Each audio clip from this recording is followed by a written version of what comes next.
Now, criminals are masterminds at using whatever information they can gather about you to scam you out of your own money. Their use of manipulative tactics allows them to trick victims into sharing information that they would normally never disclose, such as banking details. Now, we're joined today by Kalyani Pillay, CEO of SABRIC, the South African Banking Risk Information Center, to tell us about Vishing, Phishing, and Smishing. Kalyani, morning. Welcome to the show. Good I morning. didn't know that there were so many things called Vishing, Smishing, and all of these things. But do you want to just put it into perspective for us? Sure. We've heard about phishing, but what is Vishing and Smishing? Well, you know, Vishing and Smishing is very much has the same purpose. The criminals use these methods to try and get people's personal and confidential information. So the difference between phishing, smishing, and vishing is phishing, as we all know, is when the perpetrators send an email to try and solicit the personal and confidential information. With smishing, if you look at the SM, it relates to SMSs. So they send you an SMS trying to do the same thing. And vishing, I always tell people the V with voice is when somebody calls you.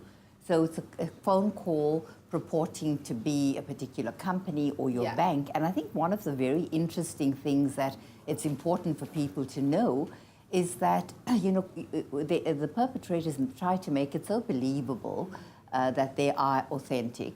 And what they're doing as well is that they spoof the number. So what I mean by that is that if you say you've saved a particular number, or you know the number of a particular company that you're dealing with or your bank, they spoof that number so that when it comes up on your device, it actually appears to be that particular organization. And so then people tend to be a little more believing and provide this information.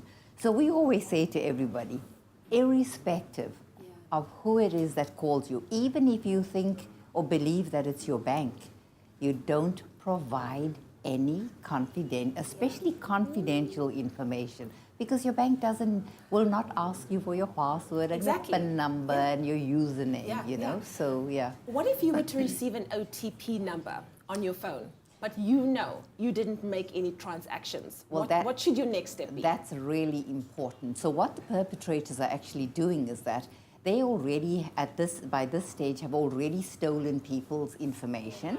They've already lined up a transaction, so they have your card number, your expiry date, your CVV number, and they've acquired it through harvesting information. Of course. And then they line it up, but then for them to complete that online transaction, they need the OTP.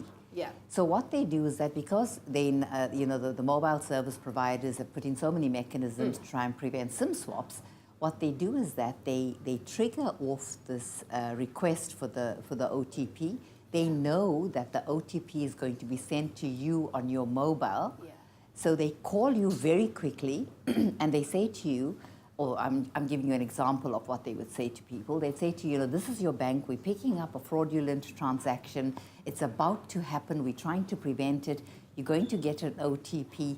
Please give us this number while we are on the line, and we'll prevent it. And of course, the innocent person, the victim, provides it because they're in a state of panic. It's social engineering. They've manipulated you emotionally and caused this panic, so you give this number. So again, the advice is don't give anybody your OTP, especially if you didn't initiate a transaction. How can one be safer, especially when using our mobile phones? Because I had to download a kind of a protection app when I was in London. Now with every Wi-Fi hotspot that I come across, I'm told that this is unsafe. You know, people could particularly see my personal information. How can I protect myself against that? Well, you know, a couple of things. One is you should always have the latest updated patches of antivirus. You should have anti-spyware. You should have install firewalls as well on all your devices. But I think when you talk about Wi-Fi, and especially in public spaces and when there's free Wi-Fi and we're all sort of eager to use it, the very important rule is that if it is an unsecured Wi-Fi, in other words, it doesn't call for a password, it's not password restricted, you should never ever do any transaction, never put your card details or any of that kind of information.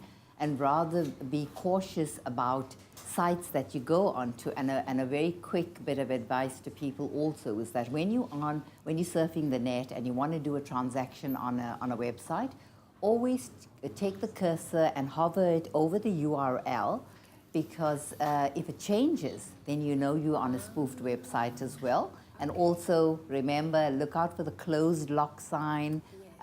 Look out for HTTPS. Never do a transaction if there's no S on the HTTP. Oh, I love it. This is gold that Kalyani is giving us here. Thank you so much for being here, and of course for keeping us up to date with everything that we need to know so that we can stay safe online. And of course, if you want to know how to bank safely, go and visit the SABRIC website and their Facebook and Twitter pages, so you can always remember to #WiseUp and watch out.